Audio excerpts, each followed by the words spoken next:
The morning sun cast long shadows across the pristine grounds of Kensington Palace, as Sergeant Thomas Whitmore adjusted his ceremonial uniform for what he believed would be another ordinary day of duty. At 52 years old, Thomas had served in the Royal Protection Unit for nearly 3 decades, a career that had become the very foundation of his identity. His polished boots reflected the early light as he walked the familiar corridors, nodding to fellow officers who respected him as one of the most dedicated guards in the palace. Thomas came from a military family where service to the crown was not just a profession but a sacred tradition passed down through generations. His grandfather had guarded King George VI, and his father had been part of Queen Elizabeth's security detail.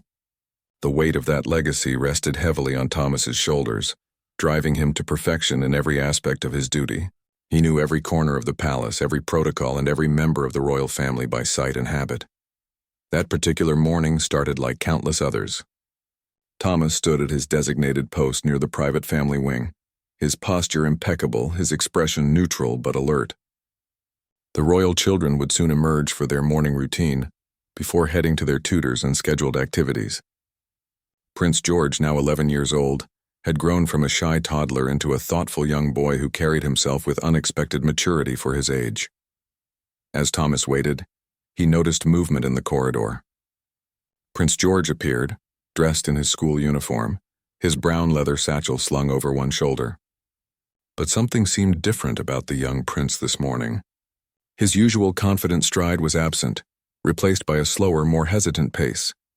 Thomas observed, as was his duty, but maintained his professional distance. Royal guards were trained to see everything while appearing to notice nothing, to be present yet invisible.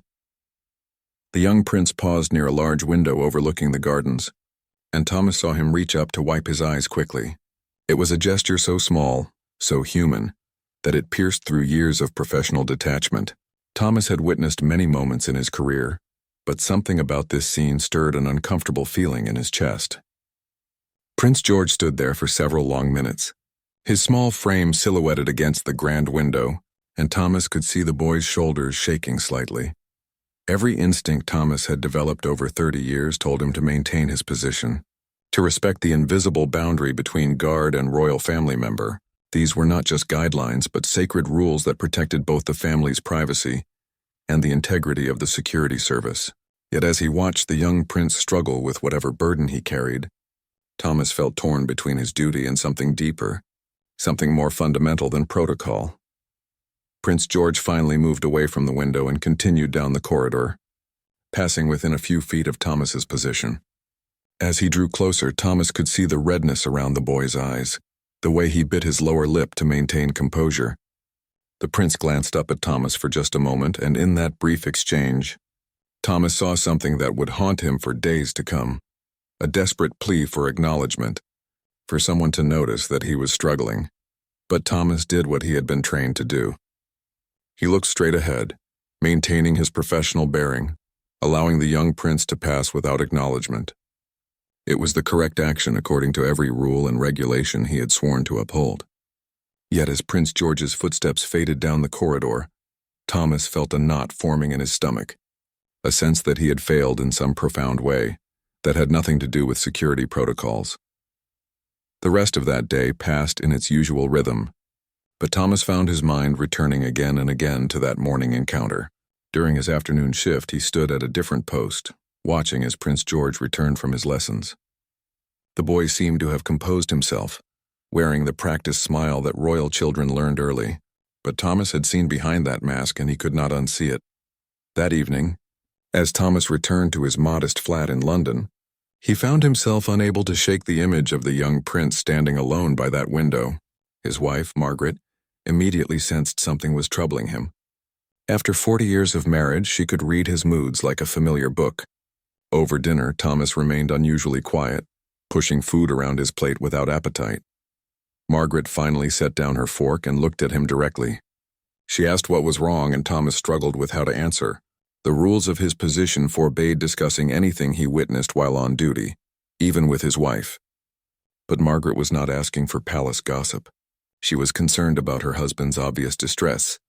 Thomas spoke carefully without revealing specific details, He told her about seeing a child in pain, about being bound by rules that prevented him from offering simple human comfort. Margaret listened quietly, her wise eyes understanding more than his words expressed. She reminded him of something he had forgotten in his years of rigid service, that rules existed to serve people, not the other way around. That night, Thomas lay awake for hours, staring at the ceiling of their bedroom. He thought about his own children, now grown with families of their own.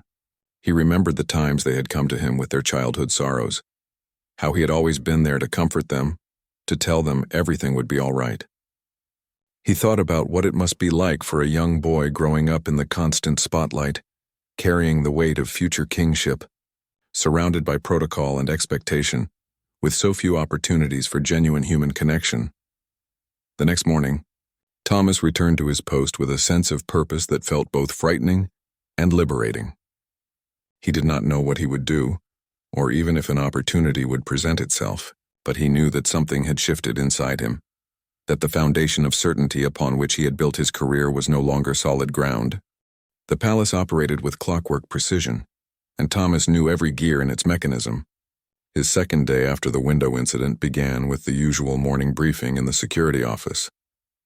Commander Phillips reviewed the day's schedule, noting that Prince George had a dental appointment that afternoon and would need escort through the West Corridor at precisely 2 o'clock. Thomas volunteered for that assignment, something that raised a few eyebrows among his colleagues since he typically preferred his regular posts. As 2 o'clock approached, Thomas positioned himself along the designated route. His heart beat faster than usual, and he recognized the feeling as nervousness, an emotion he had not experienced on duty in many years. He questioned his own motives, wondering if he was crossing a line that should never be crossed.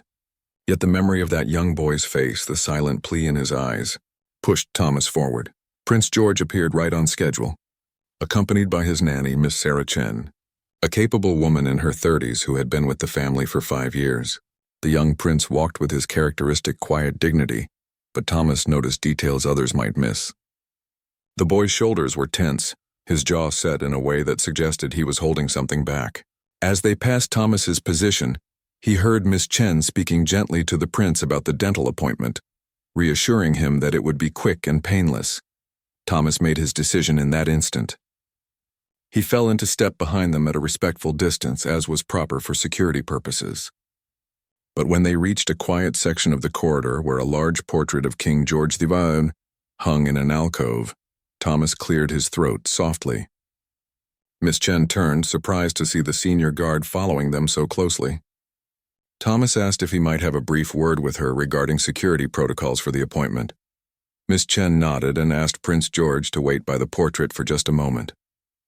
The boy did as requested, standing with his hands clasped in front of him, studying the painting of his great-great-great-grandfather. Thomas stepped aside with the nanny and spoke in low tones, asking if the young prince had seemed troubled recently. Miss Chen's expression shifted from professional courtesy to genuine concern. She admitted that Prince George had been quieter than usual the past few days, but when she had asked, he simply said he was fine. Thomas took a breath and made a suggestion that surprised even himself. He proposed that perhaps the young prince needed a moment of normalcy, a brief respite from the constant structure. Miss Chen studied Thomas's face carefully, trying to understand what the veteran guard was really saying. After a long pause, she told Thomas that they had 15 minutes before the appointment, then walked back to Prince George and suggested he might want to sit in the small garden courtyard they were passing. As the weather was particularly nice, Prince George looked surprised by this deviation from schedule but nodded. Miss Chen then did something extraordinary. She told Thomas that she needed to make a quick phone call to confirm the appointment, and asked if he would mind staying with the prince for a few minutes. It was irregular, even inappropriate by strict protocol, but Miss Chen had apparently understood what Thomas was trying to do. She gave him a meaningful look and disappeared around the corner. Thomas found himself alone with Prince George in the small courtyard. The space was intimate, surrounded by old stone walls covered in climbing roses. A single bench sat beneath a small fountain that burbled quietly. The young prince stood uncertainly, clearly not knowing what to do with this unexpected break in routine. Thomas did something he had never done in 30 years of service. He spoke first, He told Prince George that he had a grandson about his age who loved to sit in their garden at home. The prince looked up at him, startled that a guard was speaking to him so casually. Thomas continued, keeping his voice gentle and conversational, sharing that his grandson had recently been worried about starting at a new school. Prince George's posture relaxed slightly. He asked what the grandson had been worried about, and Thomas explained that the boy was afraid of not fitting in, of being different from the other children. As he spoke, Thomas carefully lowered himself to sit on the bench, a position that put him at eye level with the young prince. It was a deliberate choice, one that made him less intimidating, more approachable. The prince hesitated, then moved to sit on the other end of the bench.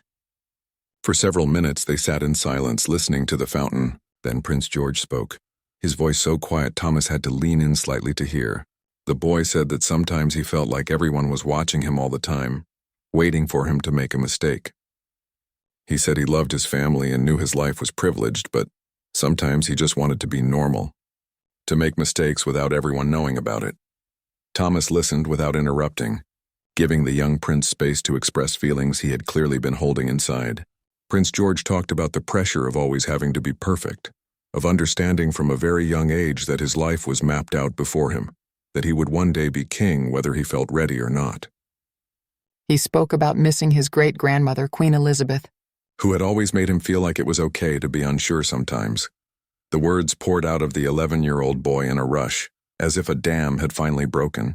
He talked about feeling lonely even when surrounded by people, about wanting to be just George sometimes instead of Prince George. He mentioned that 2 days ago, he had received his first really harsh criticism from a tutor about his performance in history lessons, and it had made him feel like he was already failing at being the future king. Thomas felt his throat tighten as he listened. This was why the boy had been crying by the window, why he had looked so lost. The weight of expectation had become too heavy for those young shoulders to carry alone. When Prince George finally stopped talking, his eyes were bright with unshed tears, but he looked relieved, as if sharing this burden had made it lighter. Thomas spoke carefully, choosing his words with great thought. He told the prince that being unsure and making mistakes was part of being human, that even the greatest kings and queens in history had doubts and fears. He shared that his own grandfather, who had served King George VI, had once told him that the late king had struggled with a terrible stutter, but had found the courage to lead the nation through war anyway. Thomas explained that strength was not about being perfect, but about continuing forward even when afraid. The young prince wiped his eyes and looked at Thomas with something like gratitude. He asked if Thomas thought he would be a good king someday. Thomas smiled, a genuine expression that softened his usually stern features, and told him that anyone who worried about being good enough probably would be, because caring about doing right was the first step to actually doing it. Miss Chen reappeared at that moment, her timing suggesting she had been watching from a distance. She announced that it was time for the appointment, and Prince George stood up, straightening his uniform. Before leaving, the young prince turned to Thomas and thanked him quietly. It was a simple expression of gratitude, but it carried the weight of genuine emotion. Thomas nodded, returning to his professional bearing, but something profound had changed between them in those stolen minutes. The following days brought a subtle shift in the atmosphere around Thomas. He noticed Prince George would sometimes glance his way when passing in the corridors, a small acknowledgement that existed in the space between formal protocol and genuine connection. These moments were brief, almost imperceptible to others, but they represented something precious to both the guard and the young prince, a shared secret of their conversation in the courtyard. Thomas found himself paying closer attention to Prince George's routines, not out of duty but from genuine concern. He noticed when the boy seemed particularly tired after long days of lessons and official engagements. He observed the moments when the prince's practiced smile didn't quite reach his eyes, and he saw how the young royal carried himself with increasing weight, as if the future was pressing down harder with each passing day. On Thursday of that week, Thomas was assigned to the evening shift in the family wing. It was a quiet posting, usually uneventful as the family typically gathered privately for dinner around 7 o'clock. Thomas stood at his designated position near a junction of hallways, the soft glow of antique lamps creating pools of warm light against the palace's formal elegance. Around 8:30 he heard quick footsteps approaching. Prince George appeared, still dressed in his evening clothes but without the jacket.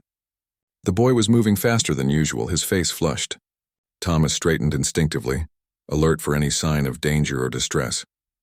As the prince drew closer, Thomas could see he was clutching something in his hands. It appeared to be a mobile phone, and the young prince's expression was a mixture of frustration and determination.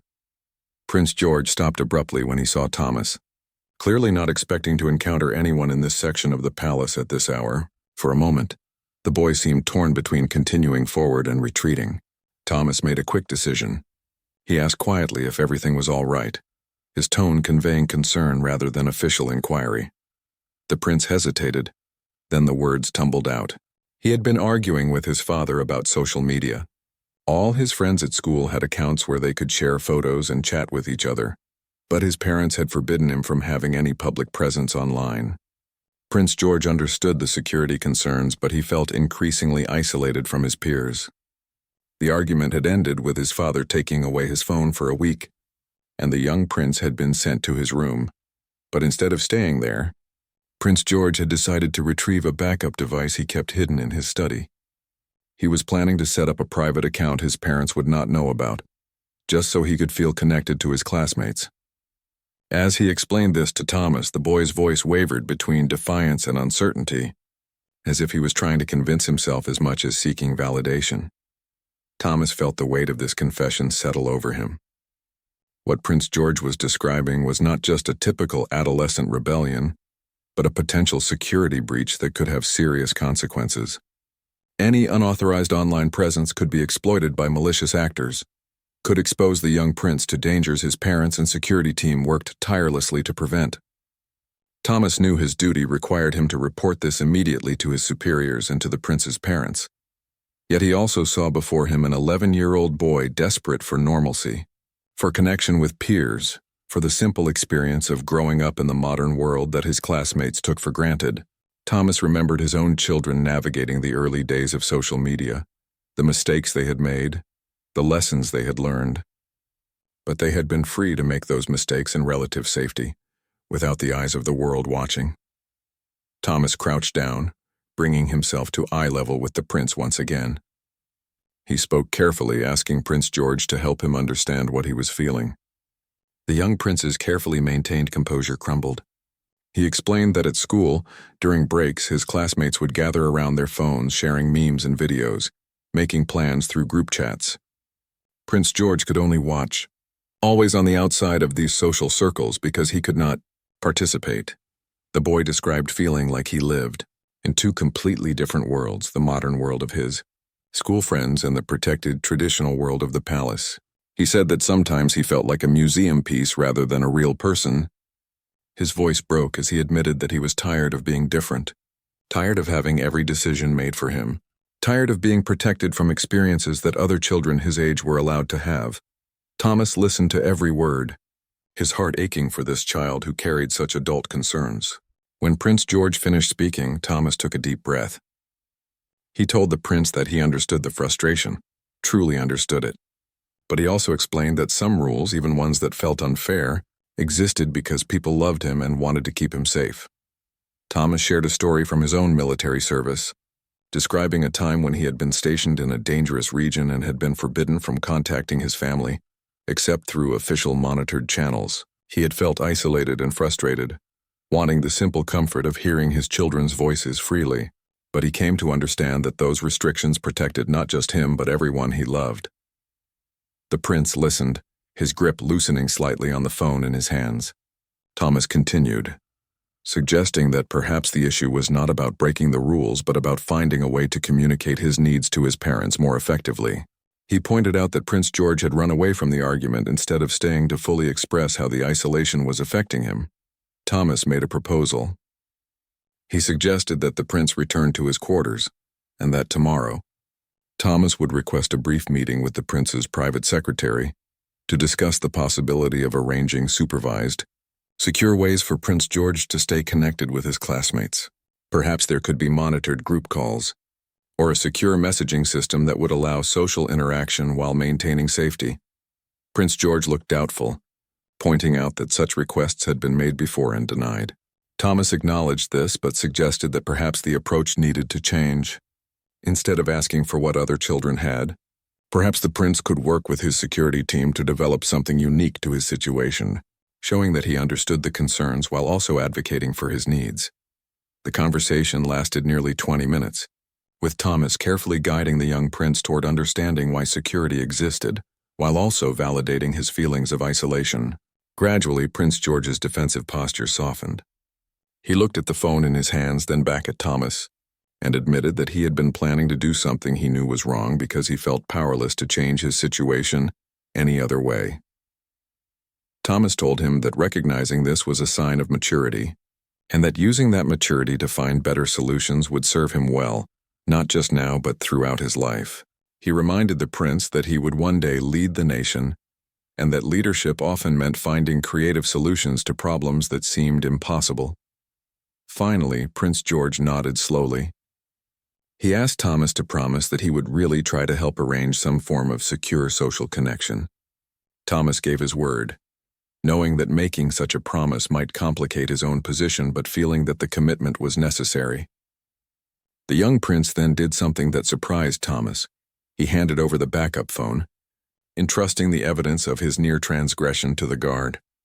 Thomas accepted the device, the weight of it representing far more than its physical mass. Prince George thanked him quietly, then turned and walked back toward his quarters, his steps slower and more thoughtful than when he had arrived.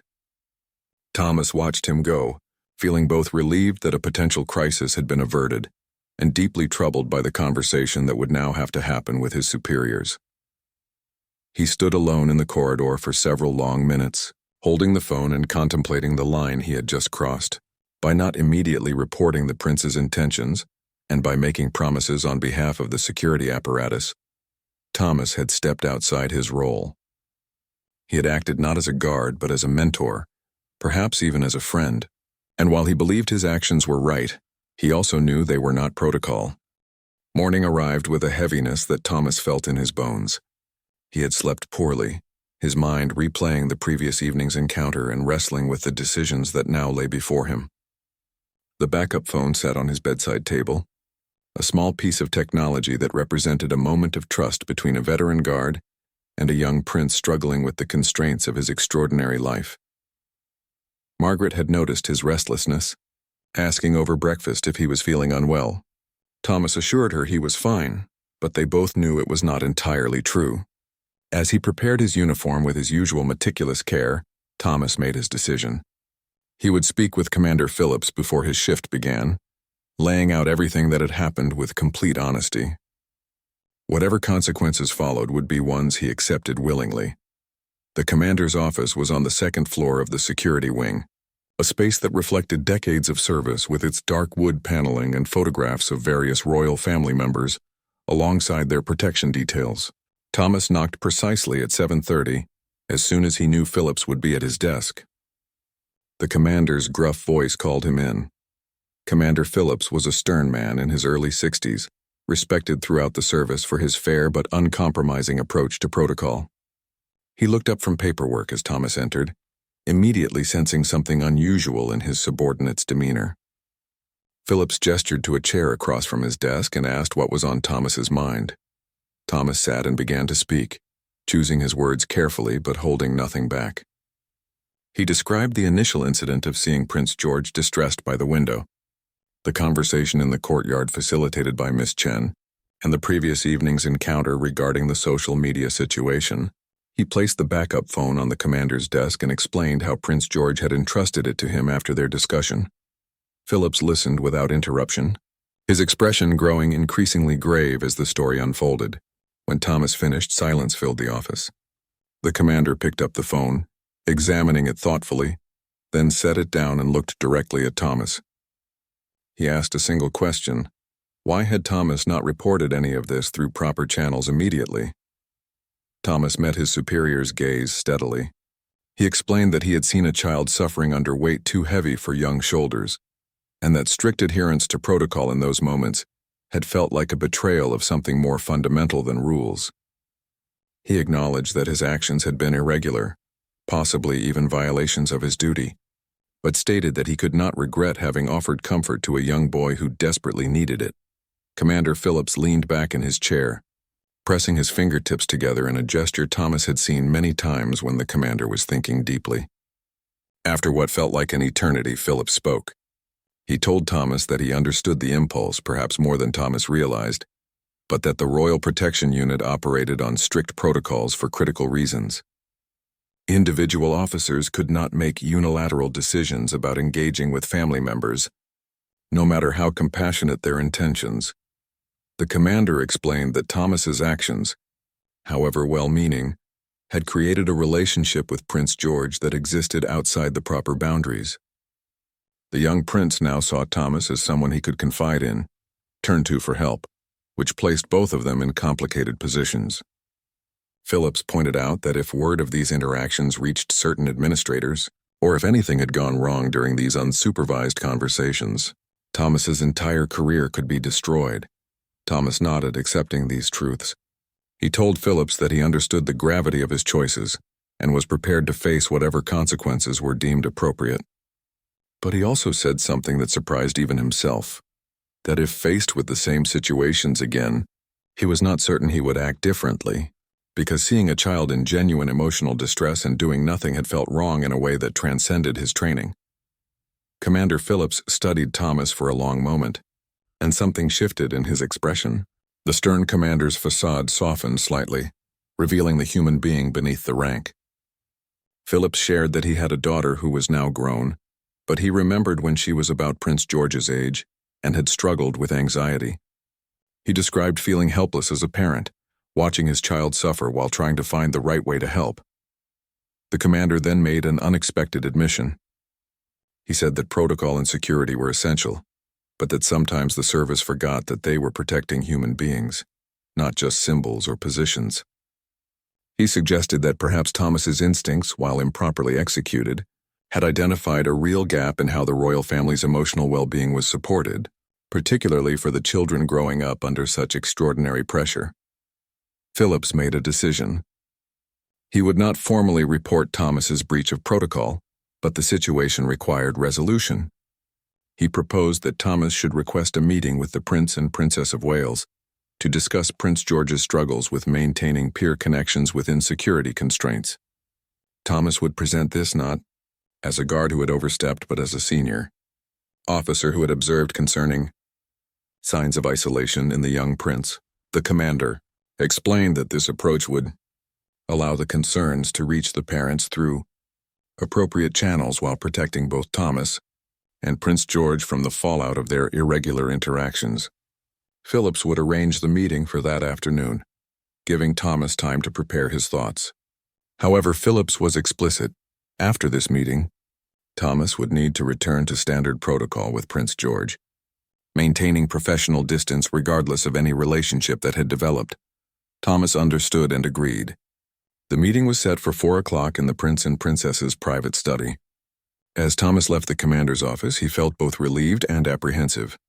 He had several hours to consider how to present his observations in a way that would genuinely help Prince George without betraying the trust the boy had placed in him. The afternoon arrived too quickly. Thomas found himself standing outside the study door at precisely 4 o'clock, his uniform immaculate, his mind rehearsing the points he wanted to make. A private secretary opened the door and ushered him inside. The Prince and Princess of Wales sat together on a sofa, their expressions curious but welcoming. Commander Phillips stood near the window, present to provide context if needed. The prince invited Thomas to sit, which he did, perching formally on a chair facing them. The princess offered tea, which Thomas politely declined, his throat too tight with nerves to manage drinking. The prince got directly to the point, asking what Commander Phillips had indicated was an important matter regarding Prince George. Thomas took a breath and began to speak. He framed his observations carefully, describing Prince George as a remarkably mature and dutiful young man who carried his responsibilities with admirable grace.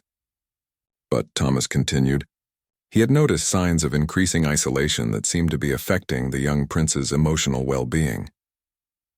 Thomas spoke about the challenges facing children growing up in the modern digital age, how social connections were increasingly mediated through technology, that the young prince could not safely access. He suggested that Prince George was caught between two worlds, the traditional protocols of royal life and the contemporary reality of his generation, and that this divide was creating genuine distress. The princess leaned forward slightly, her expression showing concern. She asked if Thomas had specific examples or incidents that had led to these observations.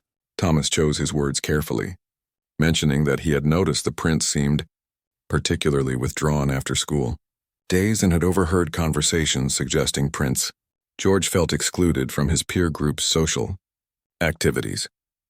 He did not mention the courtyard conversation directly, nor the incident with the backup phone, but he conveyed the emotional content of those encounters without revealing their specifics. Thomas emphasized that Prince George was not rebelling or being difficult, but rather struggling to find ways to maintain connections that came naturally to his classmates. The prince and princess exchanged glances, a silent communication between long-married partners. The prince asked if Thomas had recommendations for addressing these concerns. This was the moment Thomas had been preparing for. He suggested that perhaps a secure monitored system could be developed that would allow Prince George supervised access to social platforms used by his schoolmates, or possibly regular scheduled video calls with approved friends that would give him a sense of inclusion while maintaining necessary security. Thomas also proposed that Prince George might benefit from having someone he could speak with confidentially about the unique pressures of his position, perhaps a counselor or mentor who specialized in helping young people navigate extraordinary circumstances. He emphasized that the young prince needed to know it was acceptable to express doubts and fears, that vulnerability was not weakness, but an essential part of growing into leadership. The princess's eyes had grown misty as Thomas spoke, and she dabbed at them discreetly with a handkerchief. She thanked Thomas for bringing these concerns forward, and admitted that she and the prince had been struggling with finding the right balance between protection and normalcy for their children. She explained that every decision felt weighted with the knowledge that mistakes could have consequences far beyond typical parenting challenges. The prince added that they had been aware of some tension regarding social media, but perhaps had not fully appreciated how much the isolation was affecting their son. He asked Thomas with genuine interest what his instincts suggested about the best approach. Thomas hesitated, aware that he was being asked to venture an opinion that went well beyond his role as a guard, but he answered honestly. Thomas said that in his experience, children who felt heard and trusted were less likely to seek dangerous alternatives. He suggested that involving Prince George in creating security solutions rather than simply imposing restrictions might help the boy understand that the rules came from love rather than control. He proposed that the young prince could learn about digital security, understand the real threats that made precautions necessary, and work with experts to develop systems that addressed both his social needs and safety requirements. The conversation continued for another 20 minutes, with the prince and princess asking thoughtful questions and Thomas providing perspectives drawn from both his security experience and his own memories of raising children. Commander Phillips contributed occasionally, supporting Thomas's suggestions about developing age-appropriate security protocols that acknowledged Prince George's growing maturity. As the meeting concluded, the princess stood and crossed to where Thomas sat.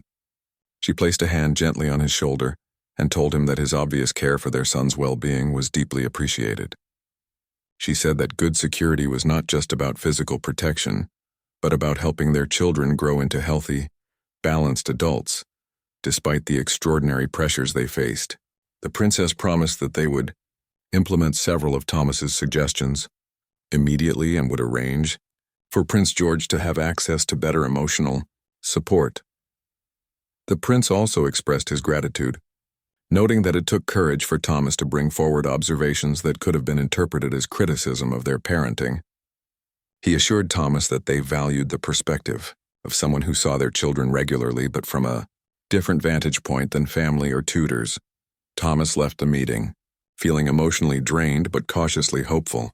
He had done what he could to help Prince George without betraying the boy's specific confidences. As he walked back to his station, he passed the corridor where he had first seen the young prince crying by the window. That moment felt like it had happened months ago rather than just over a week. The following days brought subtle but noticeable changes. Thomas observed a technology specialist being escorted to meetings with Prince George, presumably to discuss the secure communication systems that had been proposed. He noticed that the young prince seemed slightly lighter in his bearing, though still carrying the inherent seriousness that came with his position. On Tuesday of the next week, something unexpected happened. Thomas was at his regular post when he received a message requesting his presence in Commander Phillips's office at the end of his shift. The summons came without explanation, which sent a chill of apprehension through Thomas. Had someone discovered the full extent of his interactions with Prince George? Had there been a complaint about his overstepping? When Thomas arrived at Phillips's office that evening, he found not just the commander but also Sir Edward Harrington, the private secretary to the Prince of Wales. Thomas's stomach dropped. The presence of Sir Edward meant this was a formal matter of significant importance. Sir Edward gestured for Thomas to sit and came directly to the point.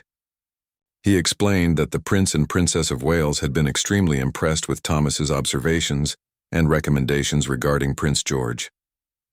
They had implemented several changes based on his input, and early indications suggested these adjustments were having a positive effect on the young prince's emotional state. However, Sir Edward continued, there was a complication. In discussing the matter with various advisors and security personnel, it had become apparent that Thomas's role had evolved beyond standard guard duties in ways that, while beneficial in this instance, represented a significant deviation from protocol. Several senior administrators had expressed concern about the precedent being set. Thomas felt his career crumbling before him. He maintained his composure, acknowledging that he understood the concerns and accepted full responsibility for his actions. Sir Edward raised a hand to halt Thomas's response, indicating there was more to explain. The private secretary outlined a proposal that had been developed by the prince and princess in consultation with Commander Phillips. They recognized that the royal children, particularly as they grew older, would benefit from having trusted figures in their lives who existed outside the formal structure of family, tutors, and official advisors. However, such roles needed to be properly defined and authorized rather than developing organically through protocol breaches. Sir Edward explained that a new position was being created within the household, a liaison officer who would serve as a bridge between the children's security detail and their emotional well-being. This person would be someone the children could speak with confidentially, who understood both security, requirements, and the developmental needs of young people growing up under extraordinary circumstances. The Prince and Princess had specifically requested that this position be offered to Thomas. Sir Edward made clear that accepting would mean leaving his current role in the protection unit, transitioning to a position that was more counselor than guard. The pay would be similar, and Thomas would remain part of the household staff, but the nature of his work would be fundamentally different. Thomas sat in stunned silence as the implications washed over him. He was being offered an opportunity to continue helping Prince George and the other royal children in an official capacity, but it meant abandoning the career path he had followed for 3 decades. It meant stepping away from the legacy his grandfather and father had built, leaving behind the identity he had constructed over a lifetime. Commander Phillips spoke for the first time since Thomas had entered. He told Thomas that he had 24 hours to consider the offer, that this was not a decision to be made hastily. The commander acknowledged that accepting would mean leaving the protection unit, and while Thomas would be missed, Phillips believed the new role would be valuable for the royal family and potentially more fulfilling for Thomas personally. Sir Edward added one final detail. If Thomas declined the position, there would be no negative consequences for his current role. The prince and princess understood that not everyone was suited to or interested in such a dramatic career shift. However, if he declined, Thomas would need to return to strict protocol boundaries with Prince George and maintain the traditional distance between guard and royal family member. Thomas requested the full 24 hours to consider. Though his mind was already racing with thoughts, he returned home that evening in a daze, barely remembering the journey from the palace to his flat. Margaret took one look at his face and knew something monumental had occurred. Over dinner, Thomas explained everything, the full story of his interactions with Prince George, The meeting with the prince and princess, and now this unexpected offer. Margaret listened quietly, asking occasional questions but mostly allowing her husband to process aloud. When he finished, she asked him a simple question that cut through all the complexity. What did his heart tell him to do? Thomas admitted he did not know. His entire adult life had been defined by his service as a protection officer. It was not just a job but an identity, a continuation of family tradition, a source of pride and purpose. Walking away from that felt like betraying everything he had worked to become. Yet he could not deny that helping Prince George, actually making a difference in a young person's life beyond simply standing guard, had awakened something in him that had been dormant for years. Margaret reminded him of conversations they had years ago, when their own children were young, and Thomas had struggled with the long hours and frequent absences his career demanded. She recalled him saying then that he wished he could do work that felt more personally meaningful, where he could see the direct impact of his efforts on individual lives. She suggested that perhaps this opportunity was not about abandoning his legacy but about fulfilling a deeper calling he had set. Aside in pursuit of family tradition, Thomas spent a sleepless night wrestling with the decision. He thought about his grandfather, who had served with such dedication and pride. But he also remembered something his father had told him near the end of his life, that serving the crown meant serving the people who wore it, not just the institution itself. His father had said that true service sometimes meant adapting to meet needs in unexpected ways. By morning, Thomas knew his answer. He arrived at Commander Phillips's office early and informed him that he would accept the new position. Phillips nodded approvingly and told Thomas that he had hoped for this outcome.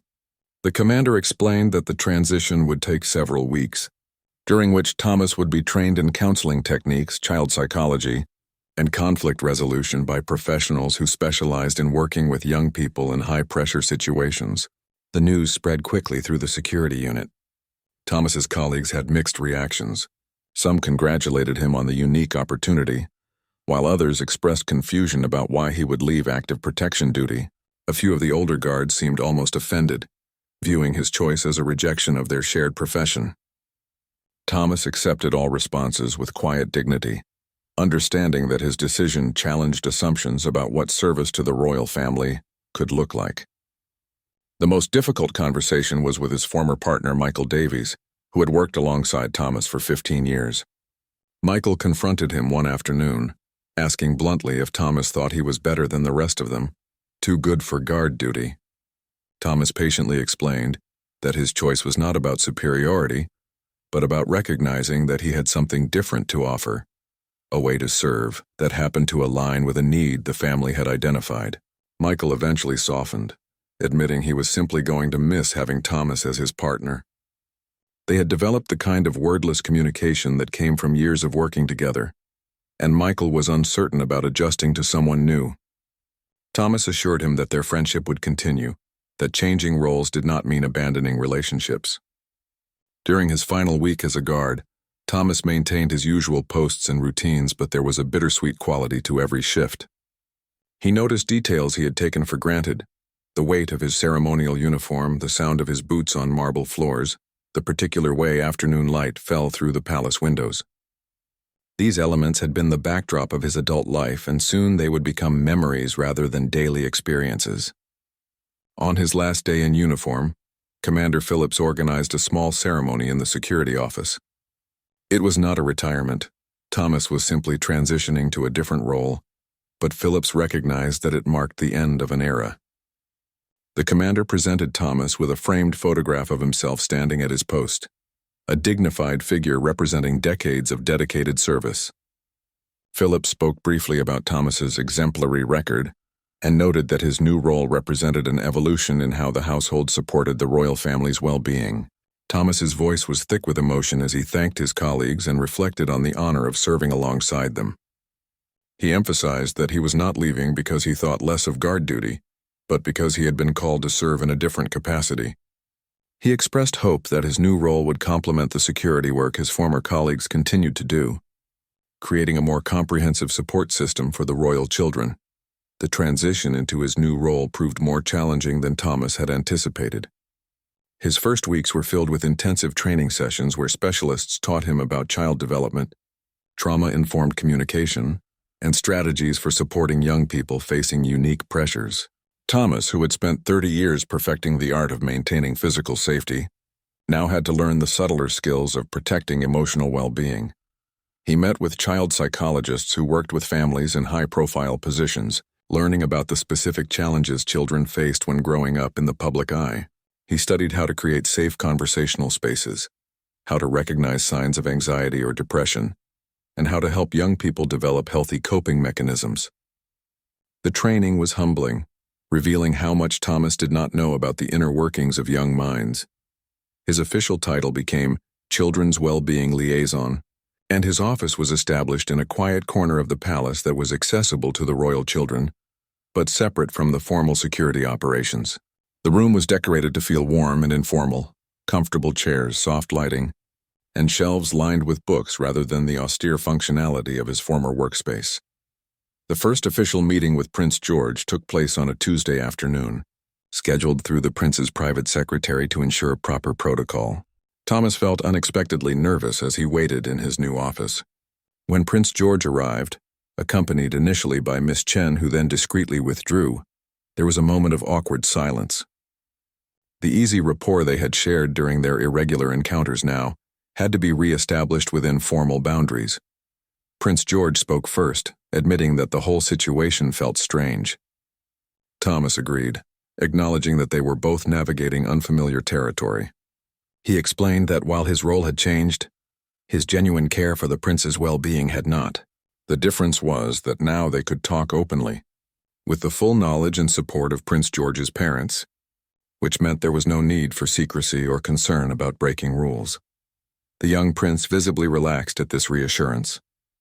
He asked Thomas about his training and seemed genuinely interested in learning what Thomas had been studying. This led to a conversation about emotions and mental health, topics that Prince George admitted made him uncomfortable. He had been raised to maintain composure, to never show weakness, and the idea of openly discussing feelings seemed to contradict everything he had been taught about royal dignity. Thomas shared insights from his recent training, explaining that emotional intelligence and self-awareness were actually forms of strength. He told Prince George about research showing that leaders who understood their own emotions and could empathize with others were more effective than those who simply suppressed all feeling. This perspective seemed to resonate with the young prince, who began asking more questions about how to balance emotional authenticity with his public responsibilities. Over the following months, Thomas and Prince George developed a routine of meeting twice weekly. Sometimes they discussed specific challenges the prince was facing: difficulties with schoolwork, tensions with siblings, anxieties about future responsibilities.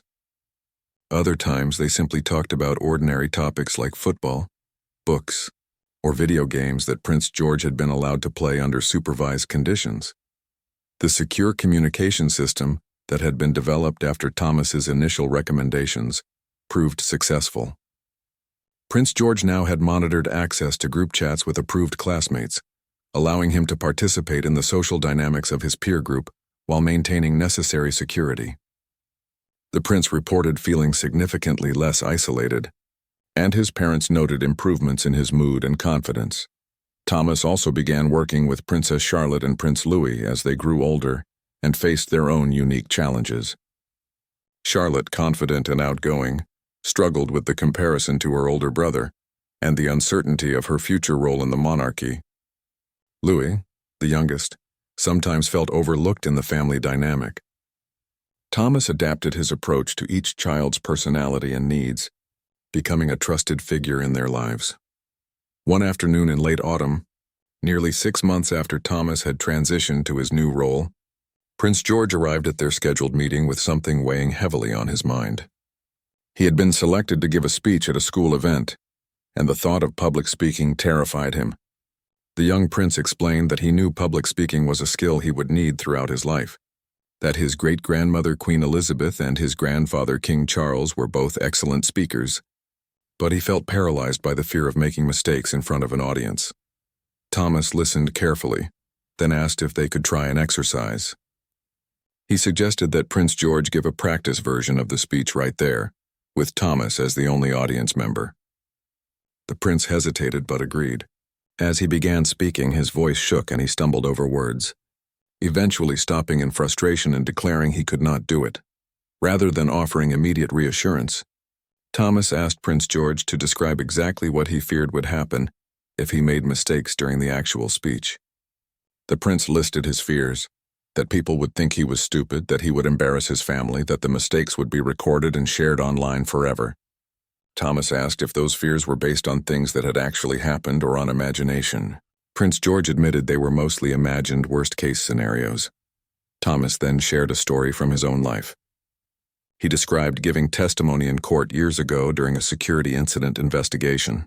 He had been terrified of saying something wrong that might compromise the case or make him look incompetent. He had indeed made several verbal mistakes during his testimony, stumbling over words and having to correct himself multiple times. But the case had proceeded successfully, and he had realized afterward that his anxiety about perfection had been far more painful than the reality of being imperfect. This resonated with Prince George. They spent the remainder of the session practicing the speech, with Thomas deliberately creating small distractions and interruptions to help the prince learn to recover gracefully from mistakes. By the end, Prince George was laughing at his own errors rather than being devastated by them. When the actual school event occurred the following week, the prince delivered his speech with genuine confidence, and while he did make a few small mistakes, he handled them with the poise of someone who had learned that perfection was not the goal, connection was. Word of Thomas's effectiveness spread within the royal household.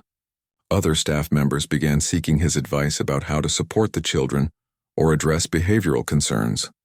Thomas found himself becoming an unexpected bridge between the family's emotional needs and the palace's operational requirements, helping translate between the language of protocol and the language of human feeling. His relationship with Margaret deepened during this period as well. She had been right that this work would be more personally meaningful than his previous role. Thomas came home each evening tired but fulfilled, eager to share stories about breakthroughs and progress, about watching these young people develop resilience and self-awareness. Margaret often joked that he had finally found his true calling, though it had taken him over 50 years to discover it. One evening, as Thomas and Margaret walked through their neighborhood park, he reflected on the strange path his life had taken. A single moment of choosing compassion over protocol had led to the complete restructuring of his career and identity. He wondered aloud what would have happened if he had simply maintained his professional distance that morning when he first saw Prince George crying by the window. Margaret squeezed his hand and suggested that some moments choose us rather than the other way around. She believed that Thomas had been presented with an opportunity to serve in a deeper way, and that his decision to respond with humanity rather than rigid adherence to rules had been exactly right for that moment.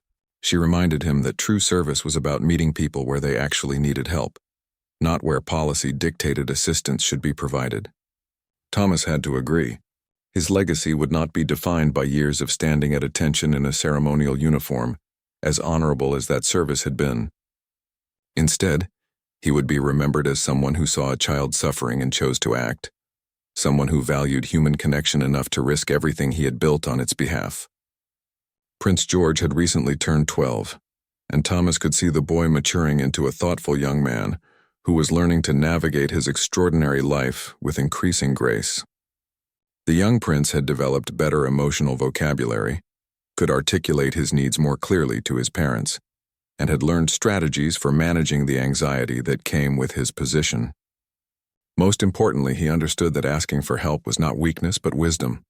On the anniversary of Thomas's transition to his new role, Prince George did something unexpected. He asked if he could speak at the small recognition ceremony the household had organized. Standing before Thomas, his parents, and several staff members, the young prince spoke about how having someone to talk with honestly had changed his understanding of what it meant to be royal. He explained that he had thought being a good future king meant never showing doubt or fear. But Thomas had taught him that true leadership required understanding oneself deeply enough to lead others with empathy and authenticity. Prince George thanked Thomas not just for being available to talk, but for taking the risk of caring about a person beyond the role they played. The young prince said he hoped to carry that lesson forward throughout his life, that rules and protocol had their place, but human connection and compassion should never be sacrificed entirely to institutional requirements. Thomas felt tears streaming down his face as Prince George spoke, no longer concerned with maintaining the stoic composure that had defined his previous career. The Princess of Wales was crying openly as well, and even the usually reserved prince had to clear his throat several times. When Prince George finished speaking, he crossed to where Thomas stood and embraced him, a gesture that would have been unthinkable under the old boundaries, but that now represented the genuine affection between them. Later that evening, as Thomas sat in his comfortable office reviewing notes for upcoming sessions, he thought about the journey that had brought him to this point. He had believed for most of his adult life that serving the crown meant maintaining distance, following protocol without question, subordinating personal response to institutional requirements. But he had learned that true service was more nuanced, that sometimes the most profound way to protect people was to understand and address their emotional needs alongside their physical safety. Thomas picked up the framed photograph that Commander Phillips had given him on his last day as a guard. The image showed him in perfect uniform, standing at rigid attention, the picture of professional dedication. It represented everything he had been, and he was grateful for those years of service. But when he looked around his current office, at the comfortable chairs arranged for conversation, the books on emotional intelligence and child development, the drawings Princess Charlotte had given him, he knew he was exactly where he was meant to be. His phone chimed with a message from Prince George, asking if they could add an extra session that week to discuss something that was troubling him. Thomas immediately replied, confirming the time, grateful that the young prince felt comfortable reaching out when he needed support. This was the work that mattered, the service that would shape not just the life of one future king, but potentially the entire nature of the monarchy as it adapted to meet the emotional needs of a changing world. Thomas locked his office and walked through the quiet palace corridors toward the exit. The building looked different to him now, less like a fortress of protocol and more like a home where real people struggled with real challenges. His grandfather and father would likely have been confused by his current role, unable to understand why anyone would leave the honor of protection duty. But Thomas believed they would ultimately respect that he had found his own way to serve, one that honored their legacy of dedication while adapting to meet needs they could never have anticipated. As he stepped out into the cool evening air, Thomas felt a deep sense of peace. His act of choosing compassion over protocol had changed everything, had led him to resign from a career that had defined him and step into uncertainty. But that single choice had also opened a path to work that fed his soul in ways he had not known were possible.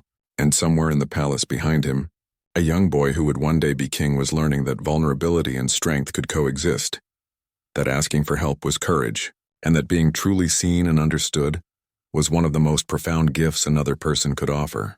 Thomas smiled as he walked toward home, toward Margaret, who would want to hear about his day, toward the life he was building in this unexpected chapter. Sometimes the most important moments in life were the ones where you chose humanity over rules, connection over protocol, and trust over fear. And sometimes, though it might cost you everything you thought you were, that choice led you exactly where you needed to be.